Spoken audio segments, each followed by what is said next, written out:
हिंदुस्तान औसतन एक युवा और भावुक देश है। अब जमाना बदल रहा है। जरूरत है कि देश की सियासत, सोच और उसका ढंग भी बदले। यंगिस्तान का पीएम कौन? आ गए हैं आज हम उस कैंपस में जहां देश के बड़े बड़े पत्रकार और साथ ही साथ बड़े बड़े राजनेता निकलते हों तो ये कहना भी गलत और उसका ढंग भी बदले। यंगिस्तान का पीएम कौन? आ गए हैं आज हम उस कैंपस में जहां देश के बड़े बड़े पत्रकार और साथ ही साथ बड़े बड़े राजनेता निकलते हों तो ये कहना भी गलत नहीं होगा। यहाँ पर होगी गर्मा गर्म बहस और हम जानना चाहेंगे कि ये लोग क्या चाहते हैं, किसको होना चाहिए यंगिस्तान का पीएम।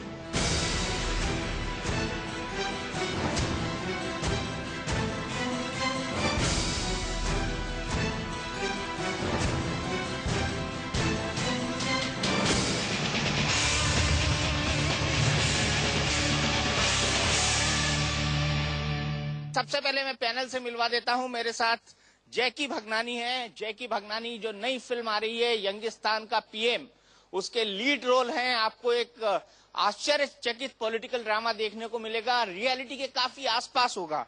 कैसी है आपकी फिल्म जैकी? मेरी फिल्म कैसी है वो तो पब्लिक बताएगी, अच्छी है कि बुरी।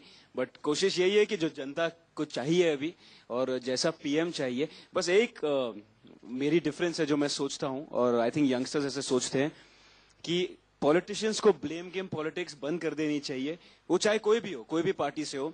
मैं एज ए यंगस्टर, मुझे ये प्रॉब्लम है कि हर आदमी दूसरे पे उंगली उठाता है और अपनी अच्छाई करता है। मुझे उससे प्रॉब्लम है एज ए यंगस्टर। तो मैंने फिल्म में वो कोशिश की है कि एज ए प्रधानमंत्री मैं किसी और दूसरे पे उंगली नहीं उठाऊंगा, और अगर मुझसे गलती होती है तो मैं सामने खड़ा रहूंगा और मैं कहूंगा कि हाँ जी, मुझसे गलती हुई है। अगर आपको लगता है कि मैंने गलती की है, मुझे वोट मत दीजिए, पर वोट जरूर दीजिए, क्योंकि यह आपका हक है।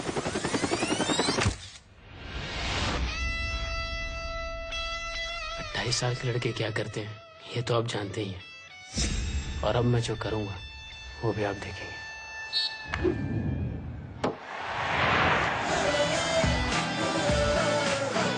अगर इसके चलते आपको लगता है कि मैं अपने कर्तव्य से चूका हूं तो मुझे वोट मत दीजिए, पर वोट जरूर दीजिए, क्योंकि ये आपका हक है। जय हिंद।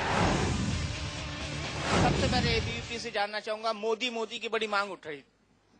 देखिए, वर्तमान में पूरे देश के न केवल युवा परंतु पूरे देश की जनता और देश की अस्मिता के लिए यदि कोई एक विकल्प है तो कोई दूसरा विकल्प नहीं दिखता है। वह एकमात्र मोदी के राज्य में ऐसा मिलना संभव है, इसकी संभावना है। इसलिए युवा वर्ग के साथ ही इस देश की महिलाएं, इस देश का हर वर्ग उनके साथ है, क्योंकि जैसा कि गुजरात में दिखा, हमें एक ऐसा प्रधानमंत्री चाहिए जो सुदृढ़ हो, अपनी बात पर टिका रहने वाला हो। जब हमारे शहीदों का वहां सिर काटा जाए तो वो जवाब दे सके।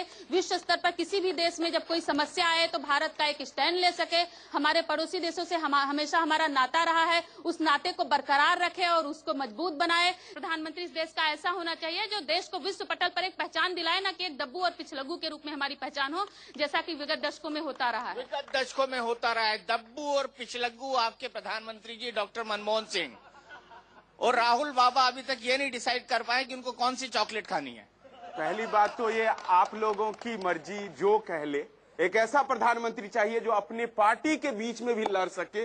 किसी बिल को रुकवाने की बात हो, किसी ऐसे मुद्दे के लिए जो देश के हित में हो, पार्टी से भी लड़ ले, ऐसे प्रधानमंत्री की जरूरत है। और इस इशारे को आप बहुत बेखूबी से जानते हैं। 9.5 साल बाद लड़ ले। जरूरत है जब 9.5 साल बाद लड़े राहुल गांधी की नहीं लड़े। दीपक जी, जब बिल आया था तभी लड़ा गया। 9.5 साल पहले बिल नहीं आया था। बिल जब आया उसके तुरंत बाद उन्होंने डिसीजन लिया था। तो गलत आरोप ना लगाए, सही सी चीज। 9.5 साल बाद उनका सवेरा हुआ कि देश से भ्रष्टाचार को दूर करना है। उससे पहले देश में भ्रष्टाचार नहीं। अरे उससे पहले देश में तो ये 9.5 साल की बात आप करें तो आरटीआई कैसे आई? नहीं, आरटीआई 2004 के बाद जो गवर्नमेंट आई थी तभी आरटीआई आ चुका था। ये कैसे आया सर? अगर 9.5 साल की बात होती तो आरटीआई कानून भी अभी आता। अच्छा, एक सवाल यहाँ से। सर आप ये बताइए, आरटीआई की बात कर रहे हैं, आरटीआई आने के बाद इस देश में भ्रष्टाचार की झड़ी और लड़ी लग गई। Coal scam, Commonwealth scam, 2G scam, scams का झड़ी लग गया। उस समय नहीं याद आ रहा, जब अन्ना हजारे रामलीला के मैदान में बैठे थे उस समय नहीं आ रहा था इनको करप्शन का बिल लाने के लिए। जब 6 महीने चुनाव के रह गए तो लोकपाल बिल पास कर रहे हैं, 6 महीने चुनाव के रह गए तो तेलंगाना बिल पास कर रहे हैं। शर्म आनी चाहिए इसको, देश की कांग्रेस पार्टी को, कि वोट बैंक की राजनीति में समाज को बांटने का काम कर रहे हैं, लोगों को लड़ाने का काम कर रहे हैं। जवाब दीजिए आप। कम हम किसी अल्पसंख्यकों का खून नहीं बहाया कांग्रेस ने। आपने सत्ता परिचालने के लिए नरेंद्र मोदी ने अपनी प्रत्यक्ष काम करने के लिए गुजरात में 1984 के दंगों में आप ही ने खून बहाया था सर जी। काम कांग्रेस नहीं करती है। 1984 के दंगों में आप ही ने खून बहाया था, उस खून को आप भूल गए हैं। तुलना न करे, एक एक्सटेम्पो था, प्रधानमंत्री की मौत हुई थी। क्या 2002 के बाद में गुजरात में एक भी दंगा नहीं हुआ सर? उस चीज को आप नहीं नोटिस कर रहे हैं। गुजरात में कत्लेआम करवाया, जिसका पूरी विश्व आज it's not failure, its success. 2002 के बाद में वहाँ पे एक भी दंगा नहीं हुआ। 2002 के बाद एक भी दंगा नहीं हुआ, इसके लिए आप अप्रिशिएट नहीं करेंगे नरेंद्र मोदी एक को? दंगा जब वही कहते जब चोर को ही आप बना दे सिपाही, तो वही प्रॉब्लम है। जिस मुद्दे के लिए उन्होंने बनाया था वो फुलफिल हो गया। आप नरेंद्र मोदी से क्यों नहीं, सुनिए ना, जिस स्टेट में राइट्स हुए उस प्रदेश का मुख्यमंत्री बदला गया। सुनिए, उस प्रदेश का मुख्यमंत्री बदला गया, जो भी वहाँ का रूलर था, जो रूल करने वाला था, उसे हटाया गया। पर गुजरात के मुख्यमंत्री, जिसको तत्कालीन प्रधानमंत्री ने राजधर्म निभाने की बात कही, उन्होंने न तो आज तक मुस्लिम कम्युनिटी से माफी मांगी, न अपनी गलती के लिए उन्होंने आज तक माफी मांगी, और न उन्होंने पद त्यागा। अरे वो कहते हैं कि अगर मैं गलत हो तो मुझे फांसी पे चढ़ा दो, गलत फांसी पे चढ़ा दो।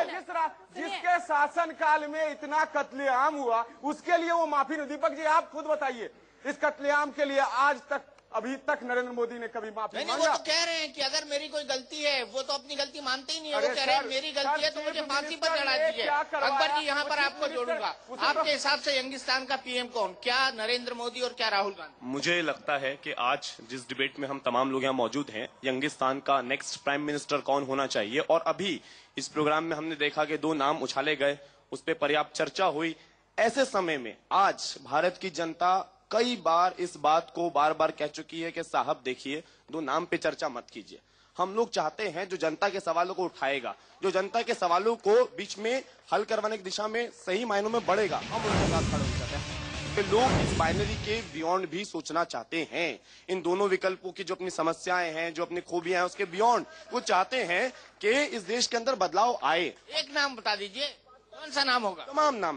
मैं कोई आम आदमी पार्टी का समर्थक नहीं हूं, लेकिन अगर आपने देखा कि एक बदलाव की दिशा में एक आदमी को इतनी जल्दी लोगों ने पसंद किया, तो वो क्या दर्शाता है? वो दर्शाता है कि वो लोग चाहते हैं कि एक बदलाव हो।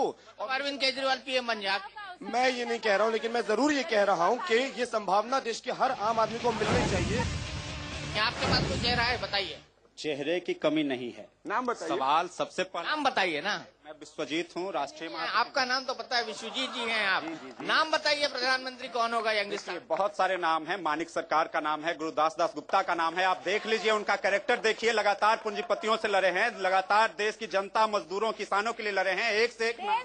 आप दिखाइए कि कौन कब लड़े हैं जनता के लिए, दिखाइए कि कब लड़े हैं मजदूरों के लिए, दिखाइए कि कब लड़े हैं किसानों के लिए, कितना केसेज है, कब जेल गए हैं, दिखाने का काम करें नरेंद्र मोदी जी।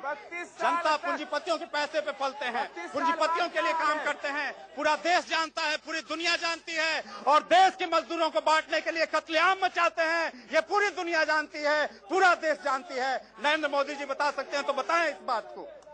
यह है यार, हम कहते हैं मोदी क्या ये सब करते हैं? वासु और जय, मैं आपके पास आना चाहूंगा। क्या नरेंद्र मोदी ये सब करते हैं जो आरोप लग रहे हैं उन पे? देखिए, सबसे पहले तो मैं ये कहना चाहूंगा कि ये जो मैंने शुरुआत की थी कि इतनी जो लड़ाई हो रही है सबके बावजूद, और ये वापस वही हो रहा है कि एक दूसरे पे उंगली उठाई जा रही है और अपनी अच्छाई करी जा रही है। मुझे तो सबसे पहले उससे प्रॉब्लम है। सबसे इधर अगर आपको कुछ अच्छा करना है एज अ प्रधानमंत्री, या आप जिस भी पार्टी को फॉलो करते हैं, आप बताइए कि मैं ये करना चाहता हूँ, मैं ये करना चाहता हूँ। नाम तो यहीं से इंट्रोड्यूस किया जा रहा है, नाम तो यहीं से इंट्रोड्यूस किया जा रहा है। हम लोग तो कह रहे हैं कि भाई ये इसका जरूरत ही नहीं है, यंगिस्तान का पीएम नहीं। जनता तय करेगा, देश की जनता तय करेगी कि कौन सी पार्टी आएगी, कौन सी विचारधारा आएगी देश के अंदर में, यह देश की जनता तय करेगी, न कि हम तय करेंगे कि यंगिस्तान का पीएम कौन होगा। देश को जबकि नहीं चलता है, यह देश भारत के संविधानों के अनुरूप चलता है, संविधानों के अनुरूप बना है। देश का एक संविधान है, विपक्ष जी, देश का एक संविधान है और संविधान के अनुरूप चलना चाहिए। यहाँ प्रत्यक्ष चुनाव की प्रणाली है, प्रत्यक्ष चुनाव प्रणाली नहीं है। और प्रत्यक्ष चुनाव प्रणाली में विचारधारा और दल को चुना जाता है, एक व्यक्ति को नहीं चुना जाता है। यंगिस्तान आज की तारीख में डिसिसिव है ना मेजोरिटी लाने के लिए, एकदम मेजोरिटी लाने के लिए है। हिंदुस्तान के अंदर में वो पूरे तौर पे सक्षम ताकतें मौजूद हैं जो हिंदुस्तान के तकदीर को बदल सकते हैं। हिंदुस्तान के जो मजदूर हैं, किसान हैं, उनको अधिकार दिला सकते हैं।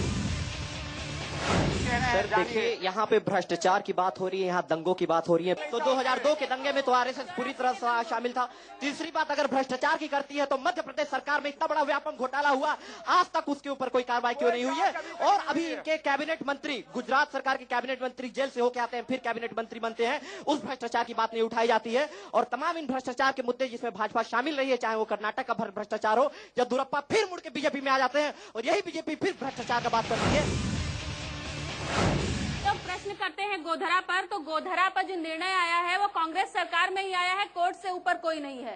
लेकिन जब गोधरा पर प्रश्न होता है तो उन 7 लाख कश्मीरी पंडितों को वहां से निकाल दिया गया घाटी से रातों रात। राय देना चाहूंगा कि वो साहब कौन है, ये अभी तक होनी चाहिए। बात कंस्ट्रक्शन की होनी चाहिए, डिस्ट्रक्शन की नहीं। हमें डिस्ट्रक्शन पर बात करने के लिए यहाँ नहीं स्वतंत्रता को और आपके दिल्ली में जैसे बलात्कार होते हैं, महिलाओं के ऊपर इनकी कोई राय नहीं होती है अभी तक। क्या बात है, महिलाओं पर उसमें भी जांच आयोग गठित किया गया है, जल्दी ही साहब का नाम बता दीजिए, सिर्फ मुझे कौन है साहब? हो रही है पीछे से कोई साहब कौन है? साहब कौन है? कांग्रेस से पूरे देश की जनता बिल्कुल हद तक नाराज हो गई है, जिसके चक्कर में लगता है कि भाजपा कहीं ना कहीं एक पार्टी उभर के आ रही है सामने में।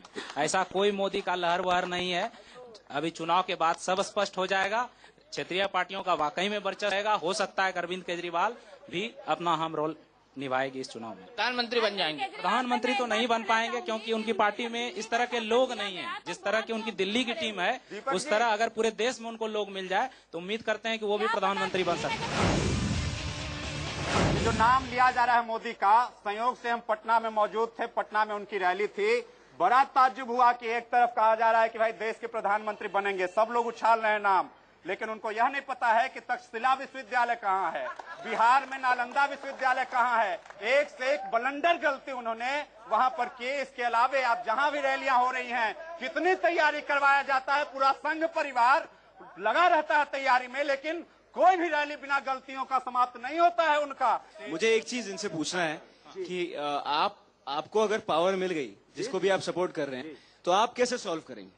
कि बोलना बहुत आसान है मेरे हिसाब से। कि हमारे पास मैं किसी भी एक पार्टी को सपोर्ट नहीं करता। I am the voice of the youth. मैं भी छात्र कार्यकर्ता हूं, शिक्षा और छात्रों के बीच में काम करता हूं। हमारे पास में लगातार घोषणा पत्र है। हमारे घोषणा पत्र को आप देख लीजिए और देख लीजिए जाकर के त्रिपुरा की सरकार को, और आप भी देखिए कि मैं क्यों जाके देखिए, मैं आपसे पूछ रहा हूँ आप कैसे सॉल्व करेंगे, मुझे वो बताइए। हमारे पास में पूरा विजन है, हमारे पास में पूरा विजन है। पूरे तौर पर यह विजन है जैसे कि किस तरह से हम जो हमारे संस्थान है उनका सरकारीकरण करेंगे। फॉर एग्जाम्पल जैसे कि आप देखिए ना, कोयला खदानों का सरकारीकरण, बैंक का सरकारीकरण, ये तमाम चीजों को ये हम लोग भली भांति करके दिखा सकते हैं। भली भांति आप देख करके तो देखिए।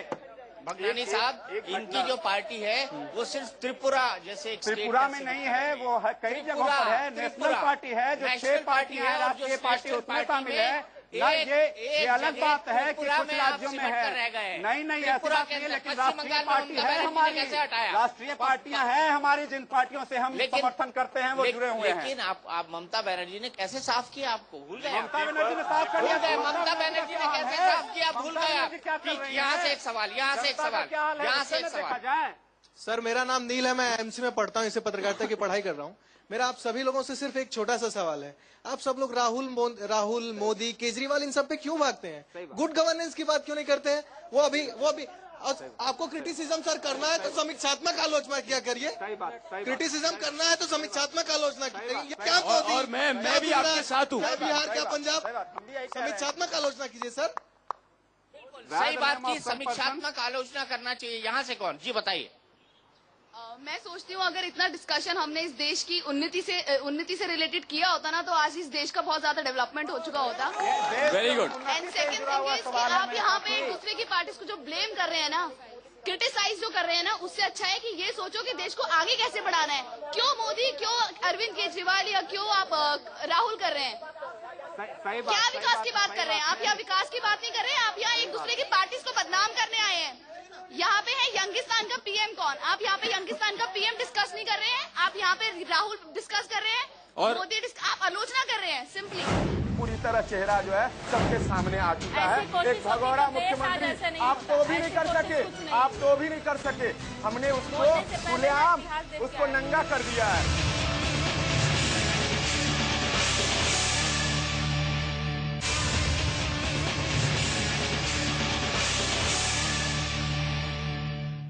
केजरीवाल सर्वश्रेष्ठ विकल्प है, कौन ऐसा नहीं मानता है?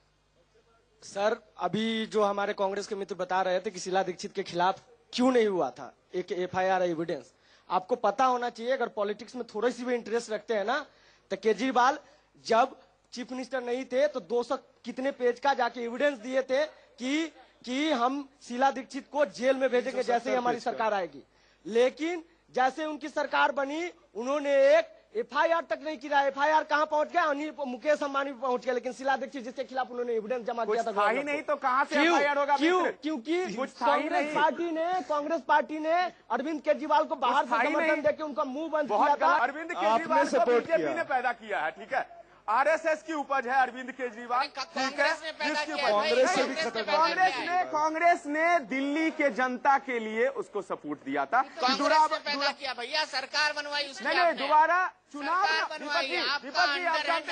उस समय अगर हमने सपोर्ट नहीं दिया था तो आप ही यही कहते कि आपने सरकार नहीं बनने दिया। हमने लोगों के मैंडेट को और एक चेहरे को कहते हैं उसके नकाब खींचने की कोशिश हुई है और उसका पूरी तरह चेहरा जो है सबके सामने आ चुका है। एक भगोड़ा मुख्यमंत्री आप तो भी नहीं कर सके, आप तो भी नहीं कर सके। हमने उसको खुलेआम उसको नंगा कर दिया है। अब जनता जवाब देगी। क्लोजिंग कमेंट आपसे, एक क्लोजिंग कमेंट फिर जनता से। कौन होना चाहिए? जो लोग यहाँ जवाहरलाल नेहरू विश्वविद्यालय में नक्सलवादी जिंदाबाद का नारा लगाते हैं और डिस्ट्रक्शन की राजनीति करते हैं, वो कंस्ट्रक्शन के इस बहस में कुछ बोले, ये औचित्य ही नहीं रखता है। वो यहाँ पर है, शर्म की बात है। तो नरेंद्र मोदी को पीएम इसलिए प्रोजेक्ट किया है बीजेपी ने क्योंकि नरेंद्र मोदी 15 साल गुजरात की प्रयोगशाला में खरे उतरे हैं और ये बीजेपी का जो मोदी है। और अभी मैं गुजरात से होकर आई महिला अच्छा, आप जवाब दीजिए, आप जवाब दीजिए, आप जवाब दीजिए, आप जवाब दीजिए। राहुल गांधी क्यों? अरे आप जवाब दीजिए, राहुल गांधी क्यों? प्रयोगशाला 2002 प्रयोगशाला था, आपकी बात आ गई। प्रयोगशाला से कैसे बनाते हैं देश को? मोरल सत्य और अहिंसा पे आधारित एक ऐसी राजनीति जिसमें सर्वोदय की बात हो, सबसे निचले की बात हो, वही देश का प्रधानमंत्री हो जो सबको एक साथ लेके चले। दीपक जी, खून न बहाए किसी और। आज जो पूरी चर्चा है दो नाम के बीच में, हमें लगता है कि चर्चा होनी चाहिए मुद्दों के ऊपर। लोगों की क्या मुद्दे हैं? आखिरी बात करें, एकदम सही कहा कि मुद्दों के ऊपर चर्चा होना चाहिए। जो संवैधानिक अनुरूप चीजें हों उस पर चर्चा होनी चाहिए। मजदूरों की चर्चा होनी चाहिए, किसानों की चर्चा होनी चाहिए, छात्रों और नौजवानों की चर्चा होनी चाहिए कि उनको शिक्षा मिले, उनको सही लोकतंत्र मिले, उनको अधिकार मिले, उनको भविष्य की रोजी और रोटी मिले। इस पर चर्चा होनी चाहिए और ऐसे लोगों को देश के प्रधानमंत्री या ऐसे दलों को देश का प्रधानमंत्री बनाना चाहिए। इसके अलावा और कोई दूसरा रास्ता नहीं। फाइनल पोलिंग हो जाए, कितने लोग मोदी को चाहते हैं? बस हो गया, बस। यहाँ भी। और राहुल गांधी को कितने लोग चाहते हैं? इधर भी। ये भी हो गया, ये भी हो गया। तीसरे मोर्चे को कितने लोग चाहते हैं? चलिए देखिए भाई, शायद सबसे अधिक तीसरा मोर्चा है। जेएनयू में सबसे अधिक तीसरा मोर्चा ही होगा।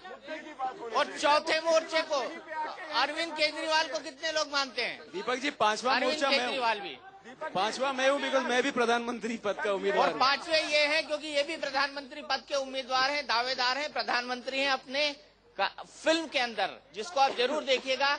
लेकिन चलते चलते मैं इतना कहना चाहूंगा कि आईएमसी में आने के बाद मुझे पूरा भरोसा था कि मुझे क्रॉस सेक्शन ऑफ लोगों के व्यूज मिलेंगे, आप सभी लोगों की राय मिलेगी, और इस राय ने मुझे बताया है कि भारत की पॉलिटिक्स अभी भी different political party, different ideologies और डिफरेंट सिस्टम्स के बारे में भी सोचती है, और देश के आवाम को यंगिस्तान का पीएम चुनने से पहले इन तमाम बातों का ध्यान भी रखना होगा।